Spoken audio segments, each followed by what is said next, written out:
যারা বলে যে অনেক সময় দেখা যায় চিকেনের কিছু কিছু অংশ হাঁড়িতেই থেকে যায়, সেগুলো খাওয়া হয় না, ফেলে দেওয়া হয় কিংবা রেখে দেওয়া হয়, ফ্রিজে পড়ে থাকে, সেই সব মানে ফেলে দেওয়া মানে টুকরোগুলি দিয়ে আমি আজকে আপনাদের জন্য নিয়ে এসেছি একটা চিকেনের ভর্তা। বিসমিল্লাহির রহমানির রহিম। আসসালামু আলাইকুম সুপ্রিয় দর্শক, আমার কুকিং চ্যানেল দীপ কিচেনে আপনাদের সবাইকে স্বাগত। আজকে আমি করে দেখাবো অতি সুস্বাদু চিকেন ভর্তা। চলুন তাহলে কথা না বাড়িয়ে আমি যেভাবে করি রেসিপিটা শুরু করা যাক। চিকেনের ভর্তাটা বানানোর জন্য এখানে আমি কিছু চিকেন নিয়েছি। এখন এগুলো রান্না করে নিতে হবে, মানে ভেজে নিতে হবে, সিদ্ধটা করে দিতে হবে আর কি। তেলের মধ্যে রান্না করে নিব, আমি রান্নার মতো আমি করে নিব এটা। এই যেগুলো অনেক সময় অনেক এই চিকেনের এই পিসগুলো কিন্তু খায় না অনেকেই, মানে ফেলে দিতে হয়, নয়তো স্যুপ করে বানিয়ে নিতে হয়, মানে চিকেন স্টক বানিয়ে নিতে হয়। এই জন্য আজকে এই পার্টগুলো দিয়েই আমি এই ভর্তাটা বানাবো। এখন এখানে চুলাটা ধরিয়ে দিলাম, একটা কড়াইতে তেল দিয়ে রেখেছি, মানে তেলটাকে এটা আমি পেঁয়াজ বেরেস্তা করে নিয়েছি, সেই তেলটাই এখানে দিয়েছি। এখন এখানে এই তেলের মধ্যেই দিয়ে দিচ্ছি সেই চিকেনের পিসগুলো।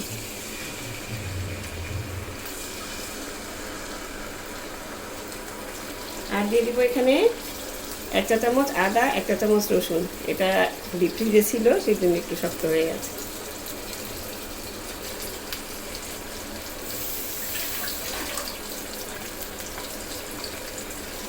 দিয়ে একটু নেড়ে চেড়ে নিতে হবে, আদা রসুনটা মিশিয়ে নিতে হবে। যেহেতু ব্রয়লার মুরগি, এটা কিন্তু সিদ্ধ হতে বেশিক্ষণ সময় লাগবে না, সিদ্ধ হয়ে যাবে।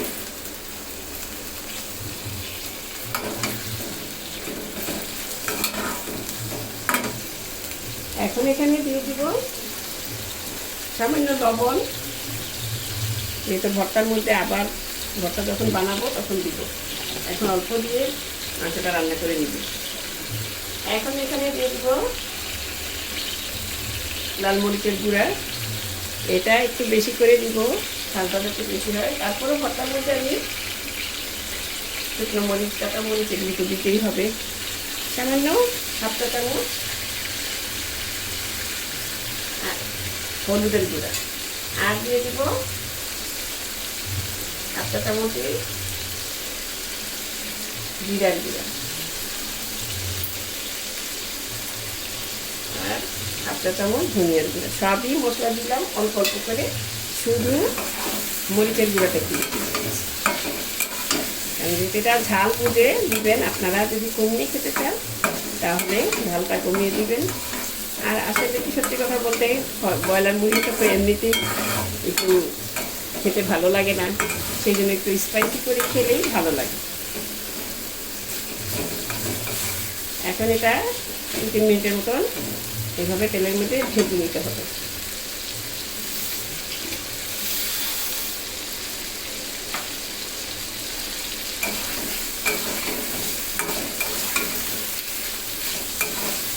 কারণ এই মাংসগুলোর এই পিসগুলো কিন্তু মানে খাওয়া হয় না মুরগি রান্না করলেও। আর যেহেতু ফার্মের মুরগিটা আমরা অবশ্য রান্না এইভাবে করি না, খেতে চায় না, এটা ওই যে বলেন রোস্ট কিংবা তন্দুরি কিংবা অনেক কিছু যেভাবে করা হয় স্পাইসিভাবে, সেগুলি করে খাওয়া হয়, তখন কিন্তু এই পার্টগুলো থেকেই যায়। এই জন্য এগুলো হয় আমি মানে চিকেন স্টক করে ফেলি, স্যুপ বানিয়ে ফেলি, নয়তো এভাবে ভর্তাটা করে নিই। তবে এই ভর্তাটা করে নেওয়ার পরে বাসার সবাই কিন্তু এটা খুবই মজা করে খেয়ে নিয়েছে। আপনারাও বাসায় করে দেখবেন, আশা করি আর এই পাটগুলো ফেলে দিতে হবে না, কাজে লাগিয়ে নিতে পারবেন। এখন এটা ভাজা হয়ে গিয়েছে, এখন এখানে দিয়ে দিব মানে জাস্ট মুরগিটা সিদ্ধ করার জন্য সামান্য পানি।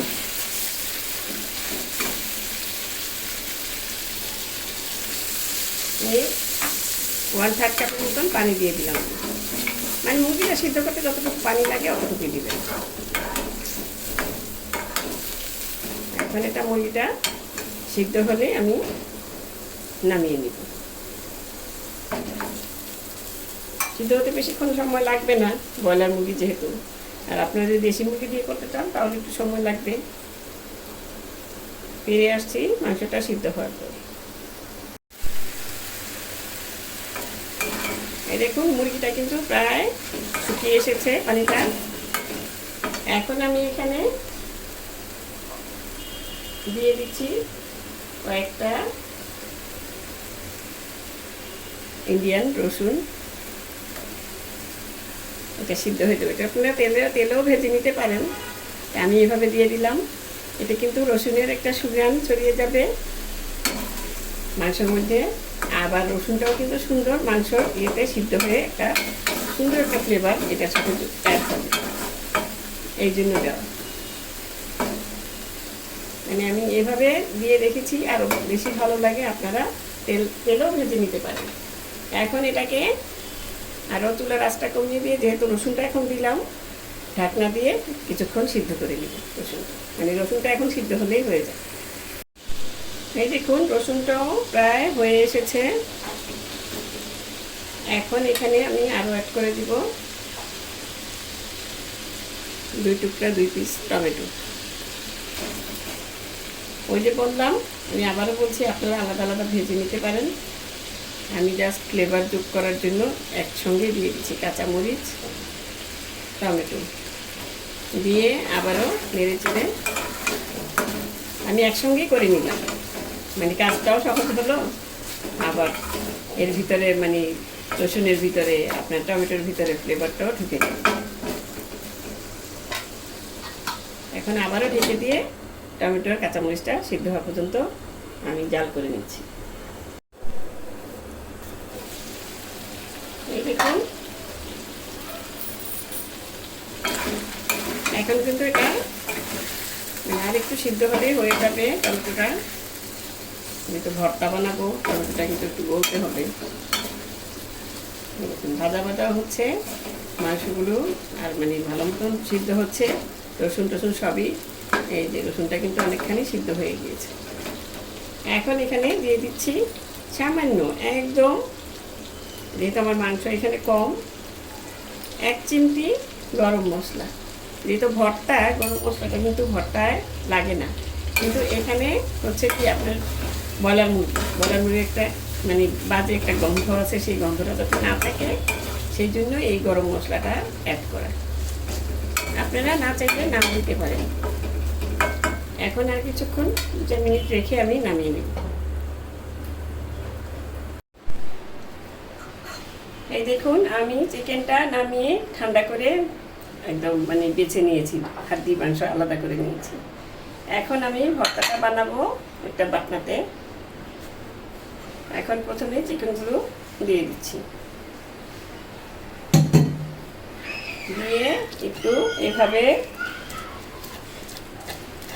মানে মুরগির মাংসটা খোলার পরও একটু আস্তে আস্তে থেকে যায়, সেই জন্য এটাতে একটু ই করে নিলেই, মানে ভর্তা তো ভর্তার মতন মেশ করে নিতে হবে।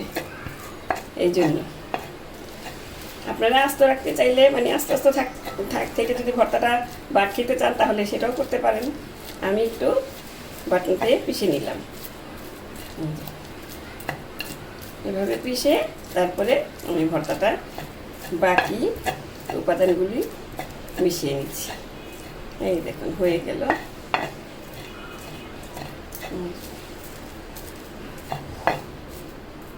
এই চিকেনের মানে বাড়তি পার্ট দিয়ে যে এত সুন্দর রেসিপি, এখন আর আপনার হাঁড়িতে ওটা পড়ে থাকবে না।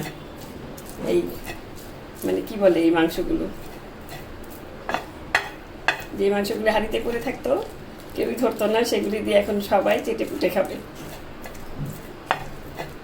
এত সুস্বাদু হয় ভর্তাটা। এটা আমি এখন এক সাইডে রেখে তারপর এখানে ভর্তার জন্য আরো বাকি উপাদানগুলো নিয়ে নিচ্ছি। এখানে প্রথমে যেহেতু আমি কাঁচামরিচ শুকনো মরিচ দিয়ে বানাচ্ছি, সেই জন্য আমি মরিচটা এখানে 4টা মরিচ দিলাম। এই যে মরিচটা এভাবে ভেজে নেবেন। অনেকে একদম কালো করে ফেলে, তারপরে বীজগুলো হয়ে যায় কি একদম তিতো তিতো লাগে, সেটা কিন্তু করবেন না। সেটা করলে আপনার এই মরিচের জন্য ভর্তাটার টেস্টটা অনেক নষ্ট হয়ে যাবে। একটু মুচমুচো করে ভেজে নিলে মানে ভাজাটা যদি সুন্দর হয় তাহলে আপনি এটা যখন ডলে নেবেন তখন সুন্দর মতন হয়ে যাবে। এই যে, আর ভর্তা কিন্তু হাত দিয়ে ডোলের ভর্তার চেয়ে উপরে, মানে ডলা ভর্তার চেয়ে আর কিছুই নেই। অনেকে ব্লেন্ডারে করে, ব্লেন্ডারে কিন্তু অতটা মজা হয় না। যেটা পাটায় বেটে নিতে পারবেন সেটা পাটাই, আর যেটা হাত দিয়ে সেটা হাত দিয়ে। আমি চিকেন রান্না করার সময় যেহেতু লবণটা দিয়েছি, এখন একটু কমিয়ে দিলাম প্রথমে, তারপর আবার বাড়িয়ে দিব, মানে লাগলে দিয়ে দিব, বাড়িয়ে না, সরি, লাগলে দিয়ে দিব। এখন সেই যে রসুন আর মরিচ, কাঁচামরিচ, সেগুলিও দিয়ে দিলাম। এই দেখুন মরিচটা কিন্তু একদম রসুনটা কিন্তু একদম মোমের মতন গলে গিয়েছে। এই যে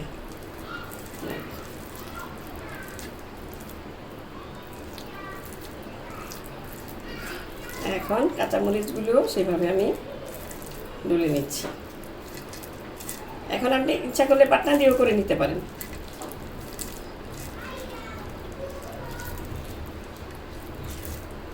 এভাবে সুন্দর মতন হাত দিয়ে ডলে ডলে ভালো মতন মিক্স করে নিতে হবে। আবার অনেক সময় কাঁচামরিচ আস্ত থেকে যায়, এটা ভালো লাগে না। বাটনাতে নিলে একটা সুবিধা হয় কি, আপনি মরিচটা ধরে এই দেখুন এভাবে একটু ডলা দিলে এটা মানে মিশে যায়। তারপরে এখন আমি দিয়ে দিচ্ছি সেই যে এখানে কাঁচা পেঁয়াজও দিব। একটা মিডিয়াম সাইজের পেঁয়াজ আমি কেটে রেখেছিলাম, সেটা দিয়ে দিলাম। সেটা দিয়ে একটু ডলে নিচ্ছি। কাঁচা পেঁয়াজটা একটু ভালো মতন ডলে নিতে হবে, পেঁয়াজটা ভালো করে মিশে যায়। আর এখন দিয়ে দিব এখানে ধনে পাতা।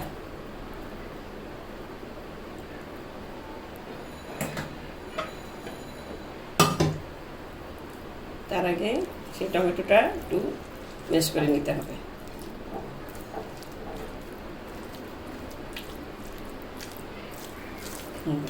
এখন চিকেনটার সাথে সব মিশিয়ে নিলেই হয়ে যাবে আমাদের সুস্বাদু চিকেন ভর্তা। তার আগে আরেকটা উপাদান যেটা না দিলেই নয়, সেটা হচ্ছে সরিষার তেল। এখানে যে যার স্বাদ মতো একটু সরিষার তেল দিয়ে নেবেন।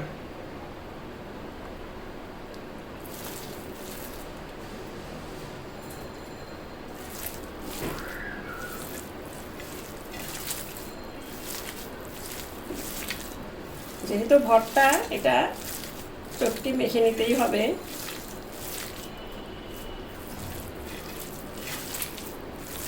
তাহলে ভর্তার স্বাদটা আপনি পরিপূর্ণভাবে পাবেন। এটা মাখার সময় একটা খুব সুন্দর সুঘ্রাণ বের হবে। যখন আপনি বানাবেন তখনই বুঝতে পারবেন। এই এখন এখানে দিয়ে দিব আমি আগে থেকে পেঁয়াজ বেরেস্তা করে রেখেছিলাম, সেই বেরেস্তাটা। এটা দিলে এই আপনার চিকেনের ভর্তার স্বাদটা মানে কি বলে, 1000 গুণ বেড়ে যাবে। অনেকেই ভাজা পেঁয়াজ পছন্দ করেন না, কিন্তু এটা দিয়ে দেখবেন বেরেস্তাটা খুবই ভালো লাগবে।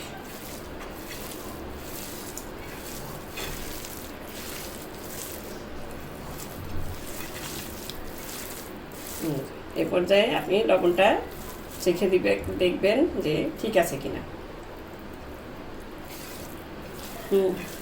আমারটা সম্পূর্ণ একদম পারফেক্টভাবে ঠিক আছে। এখন আমি এটা আপনি এইভাবে রেখে দিতে পারেন। আবার আরেকটু সৌন্দর্য বাড়ানোর জন্য এখানে এই যে এভাবে করে নিতে পারেন।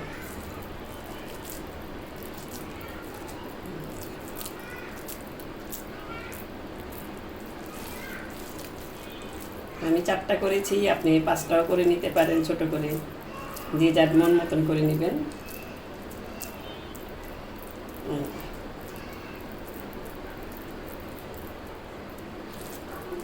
হুম, হয়ে গেল আমার অতি সুস্বাদু ফেলে দেওয়া চিকেনের ভর্তা, মানে ফেলে দেওয়া অংশ দিয়ে চিকেনের যে অংশগুলি ফেলে দেয়, অনেকেই খায় না, খেতে চায় না, সেটা দিয়ে এত সুস্বাদু একটা মজার ভর্তা করে নিলাম।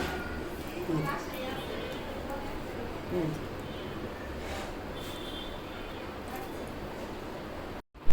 এই যে আমি সাজিয়ে নিয়েছি, দেখুন, দেখতে যতটা লোভনীয় লাগছে, খেতে এর চেয়েও বেশি সুস্বাদু হয়। আপনারা বাসায় ট্রাই করবেন, আশা করি আপনাদেরও ভালো লাগবে। দর্শক, আজ এ পর্যন্তই। এতক্ষণ আমার সাথে থাকার জন্য সবাইকে ধন্যবাদ। সুস্থ থাকবেন, ভালো থাকবেন, ঘরে তৈরি চিকেন ভর্তা খাবেন, আর আমার জন্য দোয়া করবেন। আল্লাহ হাফেজ।